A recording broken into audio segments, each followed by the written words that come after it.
شايفين الفترة اللي فاتت متعب بعيد عن المشاركة مع النادي الاهلي. الماتش اللي فات كمان متعب كان المفروض هينزل في اخر 5-6 دقايق، وبعدين كابتن حسام البدري راح منزل احمد الشيخ، كان قال لي متعب واحمد الشيخ قوموا سخنوا، وبعدين فضل احمد الشيخ ان هو يلعبه في ماتش الاسيوطي في اخر 3-4 دقايق. طبعا متعب عايز يلعب وعايز يكون متواجد، وبرضه متعب مش لعيب صغير، متعب نجم كبير، وبعدين بيتحط في مواقف ممكن تكون شويه يعني مؤلمه بالنسبه لكابتن فرقه، ان هو يقول له قوم سخن اخر 5-6 دقايق، او كانوا بيسخنوا وبعدين ما ينزلوش، فيبقى مهينه شويه لكابتن النادي، كابتن النادي الاهلي عماد متعب. وبعدين النهارده كابتن حسام البدري اعلن قائمه مباراه المقصه، متعب بره، متعب عنده هدف جواه، عايز يلعب كاس عالم وعايز يكون متواجد مع منتخب مصر، وهو مهاجم مميز جدا، عندنا ازمه في المهاجمين. انا يعني معلوماتي ان متعب زعلان الفتره دي وعايز يرحل في يناير، عايز يروح في دوري سعودي يجيله عرض خليجي. فخلينا نروح لنادر شوقي وكيل متعب، ونادر طبعا من الشخصيات الجميله وصديقي، وخلينا نشوف متعب بيفكر ازاي في الفتره الحاليه هو ونادر شوقي. ازيك يا نادر؟ كريم ازيك عامل ايه؟ حبيبي اخبارك ايه؟ الحمد لله يا حبيبي كله زي الفل. كله تمام. متعب عامل ايه؟ كويس؟ الحمد لله. مش مبسوط متعب الفتره دي؟ لا بص، هي مش مسألة مبسوط ولا مش مبسوط، هو لعيب في النادي الاهلي وخلاص، لكن هي النقطة ان زي ما انت قلت بالظبط، هو عنده طموح ان هو يحصل شيكابالا وينضم لمنتخب مصر، وده مش هيجي غير بالمشاركة. سبق وقلت قبل كده ان يعني كنت برجو كابتن حسام البدري ان هو يساعد يعني، بس هي مساعده، هي القصه بتاعت ان انت هي دي اول ستيب ان انت تروح منتخب مصر. فمن الواضح ان في مشكله معينه، وانا طلبت كذا مره ان انا اقعد مع كابتن حسام البدري. في مشكله ولا كابتن حسام مش مقتنع بدور متعب دلوقتي في الاهلي؟ انا ما اقدرش اقول لك وانا قاعد بعيد، عشان كده انا حاولت بقالي شهرين بحاول او شهر بحاول ان انا اقعد مع كابتن حسام البدري، والحمد لله وصلت لحته كويسه ان احنا هنقعد مع بعض الاسبوع ده. فدي حاجه كويسه عشان ابقى فاهم برضو، يعني خلي بالك الصوره اللي بتوصل لك هو عباره عن كلام، لكن لما كنت قاعد فيس تو فيس مع مدرب، وده الصح وانا بحترمه جدا ان هو وافق على حاجه زي كده، دي ما بتحصلش كتير الا اذا عايز لعيب او بتاع. المدربين كلهم في مصر كده، ان انت لو عايز لعيب تقعد مع الايجنت، بس اول ما تاخد اللعيب بس تتهرب ان انت تقعد مع الايجنت. كويس. فبالتالي دي خطوه كويسه جدا ان احنا وصلنا لمرحله ان احنا نقعد مع بعض، فبعد ما اقعد معاه ممكن ابتدي افهم هو مقتنع ولا مش مقتنع، هو هيشارك ولا مش هيشارك، الاحسن بالنسبه لعماد والنادي الاهلي ايه. كل ده هيظهر في خلال الاسبوع اللي جاي يعني، فاهم قصدي؟ انت هتقعد مع كابتن حسام؟ ان شاء الله. اتفقتوا يعني على جلسه؟ ان شاء الله الاسبوع الجاي؟ اتمنى. طيب لو حسيت ان متعب هيكون دوره قليل في الاهلي، نسبه مشاركته صعبه او فرصه مشاركته صعبه، ايه الحل بالنسبه لكم؟ هل ممكن في عروض في يناير خارج مصر داخل مصر؟ ايه بالظبط التفكير؟ بص اكيد بيبقى دايما انت عايز، انت شغال بره، وده اهم احسن بكتير لعماد ان هو يلعب في حته بره مصر، ده هيرحل في يناير. فاحنا شغالين على حاجه زي كده. شغالين على ايه؟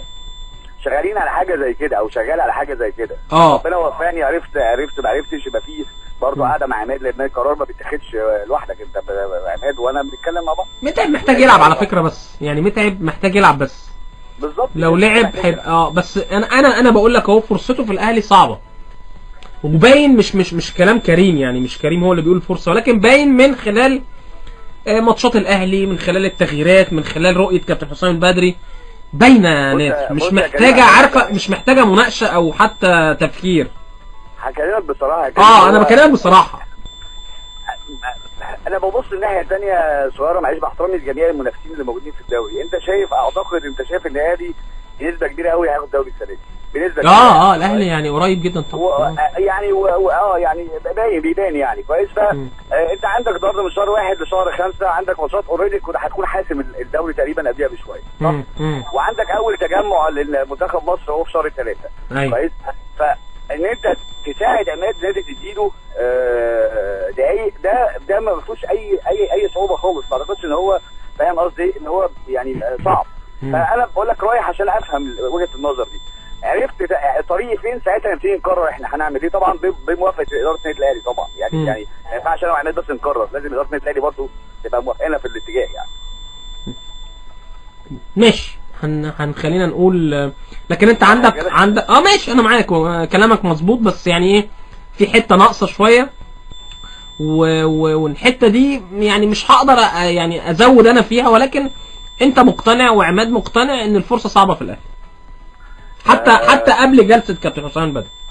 لازم اقعد الاول يا كريم، ما في بديهيات وفي لوجيستكس تتحط على الترابيزه وابتدي اقول لك ارد عليك، لان عماد لعيب كبير ما اقدرش اقول اي كلام وخلاص، لازم ابقى عارف انا ابوه ايه، فاهم قصدي؟ فبالتالي معادي مع كابتن حسام هو اللي هيحدد اقدر اقول لك ايه وما اقولكش ايه، فاهم قصدي؟ تمام. لان بس كده. وطبعا انا اسف ان انا مش هديك الحته كلها. لا عادي، لا انا عارف الحته كلها. يعني الموضوع مش سر، يعني باين، اصل اي حد بيقعد يتفرج وبيشوف ماتشات الاهلي وبيشوف الدنيا بيبقى فاهم الموضوع يعني. بس انا بتكلم في نقطه، هل فعلا يعني انت عندك عروض ممكن تكون مناسبه لمتعب في يناير؟ هي دي النقطه. بص، حاجه ماسكها في ايدي 100% بورقه رسميه لا، لكن كلام رايح جاي ما بين عدد من انديه الخليج موجود. كلام رايح جاي، لكن مفيش حاجه نهائيه لسه. مفيش حاجه ماسكها في ايدي 100% يعني. ايوه مفيش مشكله، بس هل وارد ان انا معايا حاجه في ايدي يبقى لازم اكون واثق فيها، لازم يكون معايا ورقه تقول حاجه زي كده، انا ما عنديش ورقه تقول حاجه زي كده، هو كله كلام شغال رايح جاي. ما هي الكوره كده، هي المفاوضات كده قبل يناير دايما يعني، لما كل ما يناير شغالين شغالين يعني. اكيد لازم، انا بقول لك طموحه ان هو يلعب كاس عالم، فلازم يعني سواء مقتنع او مش مقتنع لازم اشتغله في الحته دي. طيب هل وارد ان متعب ممكن يلعب في مصر في نادي اخر غير النادي الاهلي، حتى لو على سبيل الاعاره لمده 6 شهور؟ مش مطروح على الترابيزه قوي، بس ممكن يعني مش مطروح على الترابيزه قوي، بس يعني ما اتقالش يعني، ما قعدناش انا وعماد اتكلمنا في الحته دي. انا سامع ان نادي سموحه يعني عايز عماد متعب باي طريقه. ما حدش قال لي حاجه زي كده. هو اخر اوبشن في الدنيا تاني ان هو يلعب في مصر اي حد زي غير النادي الاهلي. اخر اوبشن، ده اخر اوبشن لما الدنيا تقفل خالص يعني. طيب نتمنى التوفيق يا رب للجميع. حسام غالي اخباره ايه؟ حسام متالق كالعاده الحمد لله. ماشي مع النصر، كان كلام ان هو النصر عايز يلغي الاعاره، عايز يفنش الاعاره او ما يكملهاش. لا مفيش الكلام ده خالص، الكلام ده ايه؟ عايزه مقتنع بيه والاداره تمام وكله كويس، مفيش اي مشاكل خالص يعني. امال الكلام اللي اتقال ايه في الفشاير؟ لا ده كلام من الناس السوشيال ميديا بس، لكن لو الصحافه السعوديه اداره نادي النصر هتقول لهم حسام غالي يقول لك لا طبعا قاعد. مفيش اي 1% ان حسام هو حسام اعاره صح؟ حسام غالي اعاره من الاهلي؟ لا حسام انتقال نهائي. لا انتقال نهائي.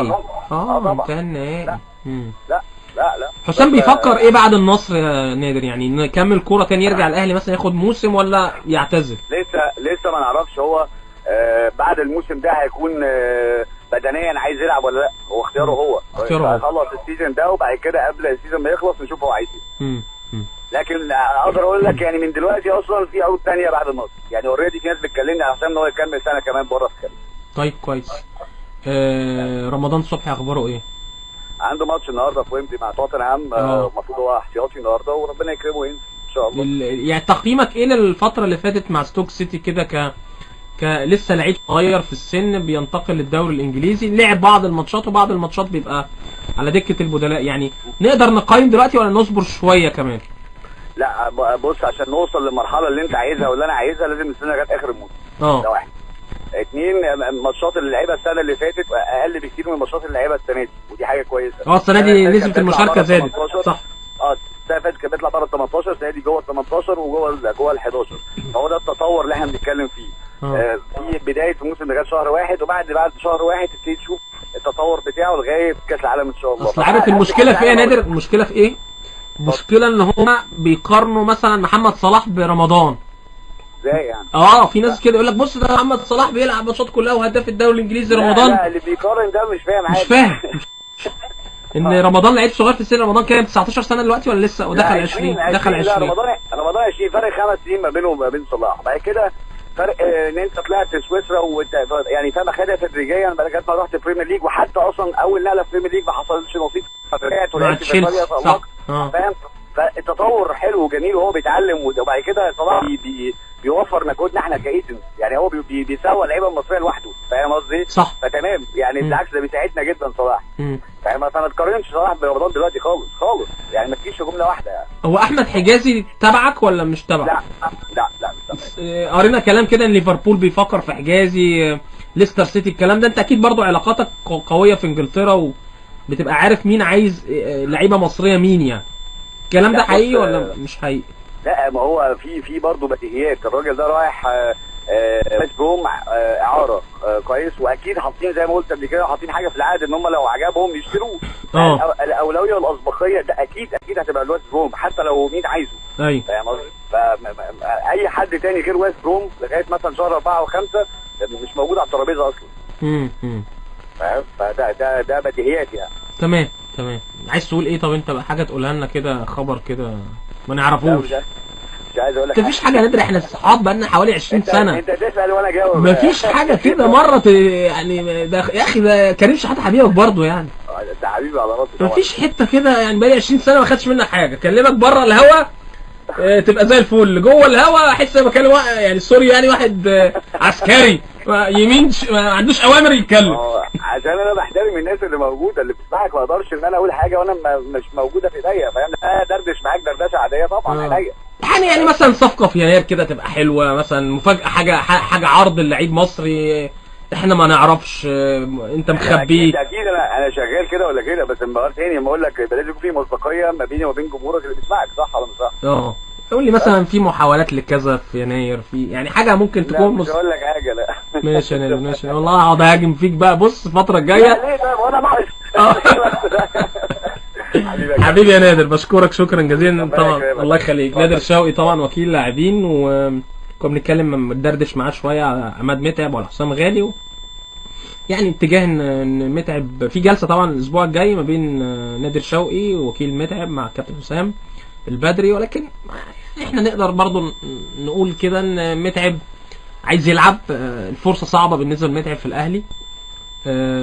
كمان وليد ازهارو مع جونيور اجاييه مع مروان محسن، خلي بالكوا هيرجع قريب، هيشارك في الماتشات يعني خلال 10 ايام ولا حاجه. ممكن نلاقي مروان محسن في الماتشات الرسميه مع النادي الاهلي، ان هو بقى له فتره بيجهز بعد طبعا عمليه الرباط الصليبي، فهتلاقوا الفرصه صعبه بالنسبه لمتعب. فانا متوقع ان متعب عنده هدف، عايز كل واحد طموحه طبعا ان هو يلعب كاس عالم، وده طموح مشروع في ظل كمان نقص المهاجمين المصريين.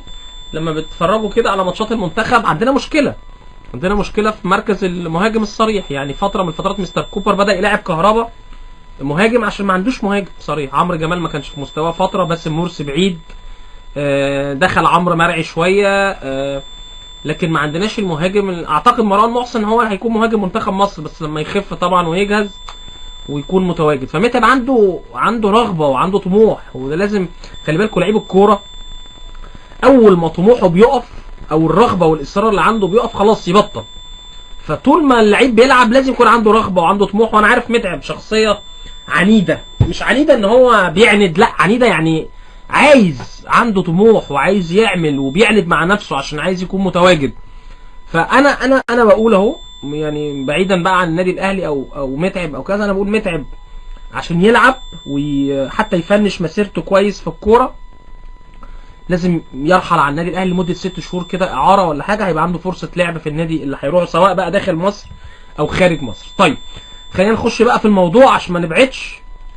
خليني اقول لكم النهارده مجلس اداره النادي الاهلي هيجتمع للمره الاولى الساعه 7 بقياده الكابتن محمود الخطيب طبعا رئيس النادي وكل اعضاء المجلس، وعمرو فاروق نائب الرئيس، الدرندلي امين الصندوق، وكل اعضاء المجلس. هيناقشوا بقى ملفات كتيره جدا جدا جدا، ملف الرعاه وملف قناه النادي الاهلي وهيكله بقى الوظيفيه والاداريه داخل النادي الاهلي، حاجات كتير جدا، كره القدم، الالعاب الرياضيه. مجلس اداره الاهلي عنده شغل كبير جدا جدا الفتره اللي جايه. كابتن حسام البدري اختار 22 لعيب هيسافروا النهارده السويس عشان يعسكروا لمباراه مصر المقاصه اللي هتتلعب بكره ان شاء الله الساعه 7 في استاد الجيش في السويس. كابتن حسام البدري اختار احمد عادل عبد المنعم وشريف اكرامي ورمضان مصطفى احد الحراس الناشئين.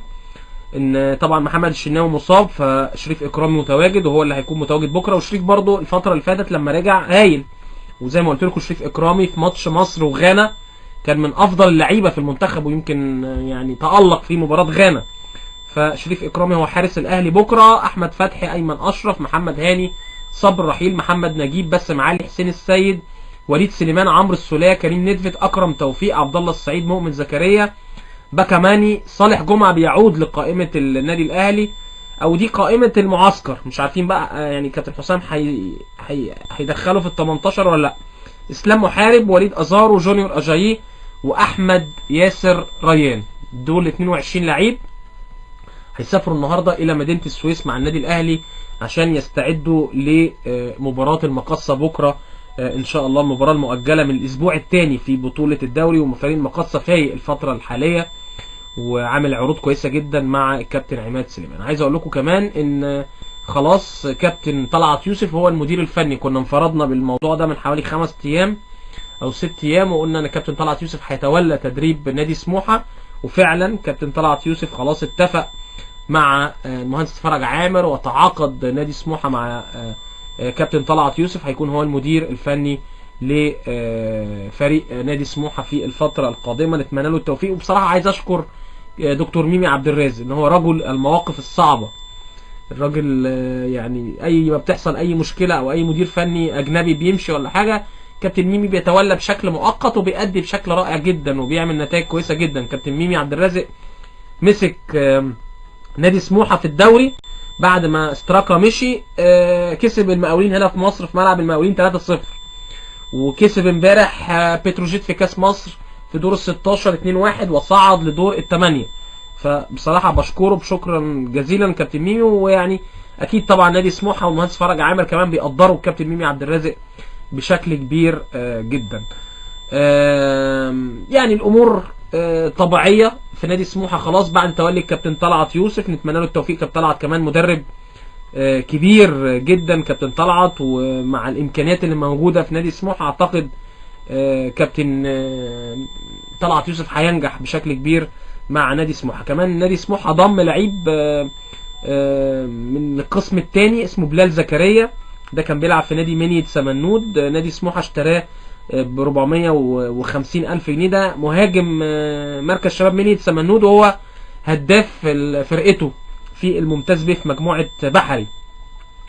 و يعني نادي سموحة من الأندية الفترة اللي فاتت اللي بتكتشف لعيبة أو بتجيب لعيبة يعني من الممتاز به وبتكتشفهم بشكل كويس جدا، واللعيبة دي بعد كده بتعمل شغل كويس جدا. طبعا الممتاز به الدنيا عايز اقول لكم سخنة جدا في الممتاز به في ال3 مجموعات، يعني مجموعة القاهرة والقناة، مجموعة الصعيد.